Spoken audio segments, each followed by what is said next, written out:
pahami, tidak ada salahnya saya akan menukil sedikit dari apa yang pernah disampaikan oleh para ulama tentang perayaan Maulid, keutamaan mengadakan Maulid Nabi Muhammad. Ternyata semua itu ada dasarnya dan diceritakan oleh para ulama. Buku tersebut, kalau tidak salah, ada di dalam kitab Maulid Syaraful Anam oleh Imam Al-Hariri. Di sana disebutkan ada seorang ulama yang bernama Syekh Abdul Wahid bin Ismail Al-Misri. Itu pernah menceritakan bahwa dulu di Mesir ada seorang pemuda, ada seorang laki-laki.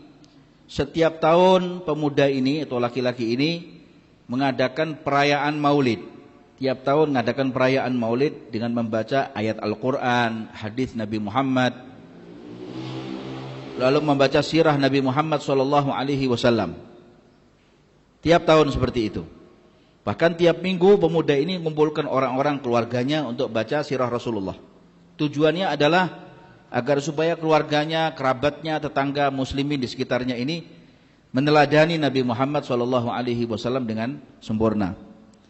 Lalu kemudian setiap tahun pemuda tersebut mengadakan perayaan Maulid. Wa kana ila janibihi rajulun Yahudi. Ternyata pemuda muslim di Mesir ini punya tetangga beragama Yahudi atau orang Yahudi. Orang Yahudi. Tetangganya ini beragama Yahudi. Istrinya Yahudiyah.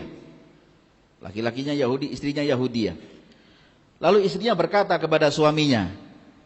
Istrinya ini berkata kepada suaminya. Dia berkata begini, faqalat lahu zaujatul Yahudi, "Ma balu jarinal muslim yunfiqu malan jazilan fi mithli hadha syahr." Kenapa? Mengapa?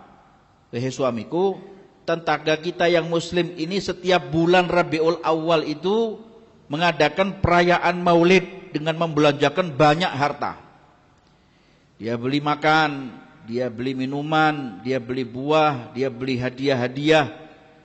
Dia kasih lampion-lampion di rumahnya, lampu-lampu yang gemerlap seperti itu. Setiap tahun seperti itu dia ngadakan acara Maulid. Walaupun sederhana tapi kelihatan lebih meriah begitu. Sederhana. Dia infakkan sedikit hartanya untuk orang-orang fuqara dan orang-orang miskin. Yunfiq malan jazilan fi mithli hadha syahr. Dia banyak mengeluarkan harta untuk ngasih makan orang-orang fuqara, ngasih orang-orang yang miskin, ngasih anak-anak yatim, ngasih orang-orang yang enggak punya. Di samping juga ada orang-orang yang kaya yang juga dia undang di acara tersebut, di samping orang miskin. Faqala laha zawjuha innahu yaz'um anna nabiyahu qad wulid fi hadha syahr. Lalu kemudian suaminya berkata kepada Yahudi itu berkata, suaminya Yahudi itu berkata, tidak, karena tetangga kita ini muslim, dia punya anggapan, dia beranggapan bahwa bulan ini nabinya dilahirkan. Bulan Rabiul Awal ini nabinya dilahirkan di tanggal 12 Rabiul Awal. Wa qubaila fajrin abrazat syamsal huda. Bulan Rabiul Awal ini nabinya dilahirkan. Wa huwa yaf'alu dzalika farhatan wa karamatan li maulidihi. Lalu dia mengadakan perayaan Maulid tadi itu dengan satu tujuan, dia senang nabinya dilahirkan. Dia bahagia nabinya itu dibi'tsahkan oleh Allah Ta'ala. Itu dia suka, dia senang, dia gembira. Akhirnya dia muliakan kelahirannya Nabi Muhammad itu dengan mengadakan perayaan tiap tahun seperti yang engkau lihat ini, wahai istriku. Kata suaminya ini, yang Yahudi. Jadi suaminya Yahudi kafir, istrinya juga Yahudiyah kafirah. Lalu kemudian dilanjutkan ceritanya oleh Syekh Al-Masri ini, mengatakan, akhirnya kedua suami istri ini pun terdiam, fasakata. Diam, fasakata. Tsumma nama lailatahuma fara'at imra'atul Yahudi fil manami rajulan jamilan jalilan alihi mahabah wa tabjil wa waqar. Lalu kemudian suami istri ini pun terdiam. Hari malam itu hanya mendengarkan suara lantunan sholawat, bacaan Quran yang didengungkan, bacaan Maulid yang kemudian disampaikan. Diam, terdiam begitu, hingga akhirnya kemudian keduanya tertidur. Malam itu tidur, suami istri Yahudi ini tidur. Waktu mereka tidur, dalam tidurnya si istri ini bermimpi. Dalam tidur ini si istri tersebut dia bermimpi dia melihat ada seorang laki-laki yang begitu tampan, laki-laki yang begitu gagah, berjubah putih, warnanya bagus, wibawa, dimuliakan, baunya wangi. Si istri yang Yahudiah ini bermimpi begitu, lihat laki-laki yang tampan, gagah, wangi baunya, masuk ke dalam rumah tetangga muslim tadi itu, sorak-sorai mereka kemudian berdiri, mereka merayakan, mereka kemudian mengangkat tangan mereka untuk bersalaman, berjabat tangannya laki-laki yang ganteng tersebut. Lalu kemudian di kanan kiri laki-laki tersebut serombongan para sahabatnya Rasulullah. Ada Sayyidina Abu Bakar, ada Sayyidina Umar, ada Sayyidina Uthman, ada Sayyidina Ali, ada sahabat-sahabat Nabi yang lain, Abi Hurairah dan lain sebagainya. Mereka menghormati dan mengagungkan yang masuk ini. Jadi diiringi dengan penghormatan, diiringi dengan gendang, dengan terbang, dengan rebana. Entah yang dilakukan mungkin tolak al-badru atau apa. Intinya, akhirnya kemudian si wanita Yahudiyah ini bertanya dia, faqalat li rajulin minhum man hadzal rajulul jamil. Si perempuan Yahudiyah ini bertanya kepada orang yang ada di sebelahnya, bertanya kepada salah seorang anggota rombongan yang ikut sama laki-laki yang tampan tadi. Dia bertanya begini, man hadzal rajulul jamil? Hei fulan, saya ingin tanya, laki-laki yang tampan masuk ke rumahnya tetanggaku yang muslim ini siapa? Ini siapa orang ini? Begitu tampannya, begitu gagah wibawanya, dia masuk ke rumah tetangga kita yang muslim. Siapa laki-laki ini? Lalu orang itu menjelaskan bahwa faqala laha hadza Rasulullah. Yang masuk, yang kau lihat tampan wajahnya ini adalah Rasulullah sallallahu alaihi wa ala alihi wa sahbihi wasallam. Dakhal hadzal majlis, dakhal hadzal manzil. Laki-laki ini masuk ke rumah tersebut, ya, untuk mengucapkan salam kepada penghuni rumah itu. Untuk mengucapkan salam kepada penghuni rumah itu dan menemui mereka yang tengah membaca maulid, Quran, ada halakat zikir ada di situ untuk menunjukkan rasa sukacitanya mereka atas kelahirannya Nabi Muhammad. Nabi Muhammad datang ke rumah tersebut. Nabi Muhammad hadir di rumah tersebut. Ya, begitu. Akhirnya wanita Yahudiyah itu berkata lagi.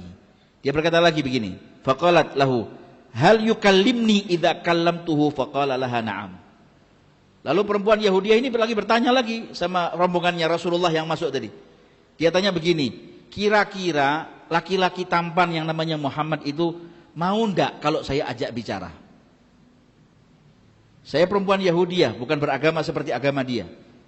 Kira-kira kalau saya mengajak bicara sama beliau ini, dia mau ndak nanggapi perkataan saya, pernyataan saya, omongan saya? Saya ingin ngajak bicara.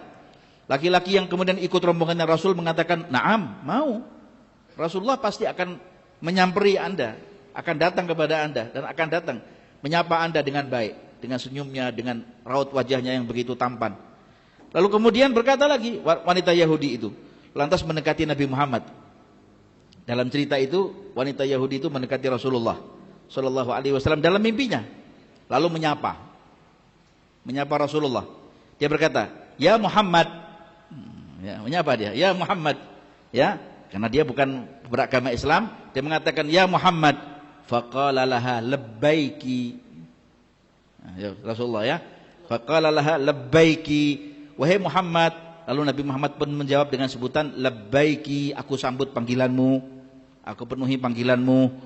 Wanita ini kemudian berkata kepada Rasulullah dalam mimpinya itu, engkau menjawab seperti itu kepada aku wahai Muhammad dengan talbiyah penuh penghormatan, penuh cinta kasih, penuh kasih sayang. Sedangkan aku ini bukan mengikuti agama seperti yang kau bawa. Aku tidak mengimani seperti agama yang kau bawa. Dan aku tidak mengimani kamu kalau kau adalah seorang Rasul, utusan Allah Ta'ala. Aku pun juga bukan, bahkan aku pun termasuk salah satu musuhmu barangkali. Aku gak suka dengan Islam, aku gak suka dengan Nabi Muhammad. Kata si wanita Yahudi dalam mimpinya itu. Nabi pun bersabda, berkata kepada wanita Yahudiah itu dengan perkataan, demi zat yang mengutusku hak sebagai seorang Nabi. Kata Rasulullah sallallahu alaihi wasallam, walladzi ba'atsani bil haqqi nabiyyan, demi zat Allah yang mengutus aku seorang nabi yang diutus oleh Allah Ta'ala, ma ajabtu nidaaki hatta alimtu annallaha qad hadaki. Wahai wanita Yahudiyah, kata Rasulullah, demi zat Allah yang mengutusku sebagai seorang nabi yang hak, aku tidak menjawab panggilanmu tadi wahai wanita Yahudiyah, karena aku sudah mengerti bahwa Allah Ta'ala akan memberi hidayah Islam kepada kamu. Aku tahu kau akan masuk Islam, kau dan suami pasti akan masuk Islam, kata Rasulullah di dalam mimpinya wanita Yahudiyah tersebut. Wanita itu pun berucap, sungguh Tuhan memang benar, engkau benar wahai Muhammad, seorang nabi yang mulia, pribadi yang agung. Maka sungguh celaka semua orang yang memusuhi engkau wahai Muhammad, celaka. Orang yang merendahkan engkau wahai Muhammad, celaka. Yang menyelisihi kamu wahai Muhammad, dia adalah orang yang celaka, orang yang ada di dalam nerakanya Allah Subhanahu wa ta'ala. Karena rugi orang yang tidak tahu akan pangkatmu yang tinggi di sisinya Allah Subhanahu wa ta'ala. Maka ulurkanlah tanganmu wahai Muhammad, aku ingin bersaksi bahwa tidak ada Tuhan kecuali Allah, dan engkau adalah utusannya Allah Subhanahu wa ta'ala. Wanita Yahudiyah itu masuk Islam di dalam mimpi, bukan dalam kenyataan. Sungguh apa yang kau ucapkan itu benar. Karena itu ulurkan tangan wahai Muhammad, aku akan menyatakan diri sebagai seorang wanita muslimah. Mengucap 2 kalimat syahadat, asyhadu an la ilaha illallah wa annaka ya Muhammad Rasulullah. Tsumma annaha ahadatillah fi sirriha annaha idza asbahat tatasaddaq bi jami'i ma tamlikuhu. Diceritakan lagi oleh Imam Hariri, dalam hatinya perempuan itu berjanji. Dalam hatinya perempuan itu dia berjanji kepada Allah bahwa besok saya berniat, pagi besok saya berniat akan bersedekah dengan seluruh harta yang saya miliki. Saya punya apa saja akan saya sedekahkan kepada orang-orang fakir, kepada orang-orang miskin, kepada orang-orang yang membutuhkan, saya akan sedekahkan. Dan saya akan melaksanakan jamuan untuk memperingati Maulid Nabi Muhammad. Saya sudah gandrung cinta tresno sama Rasulullah. Bangun ini hatinya sudah tercinta sama Rasulullah. Tapi belum tahu orang muslimin di daerah, di kampung itu kalau dia seorang wanita muslimah. Dalam mimpinya dia sudah menyatakan dirinya sebagai seorang Islam.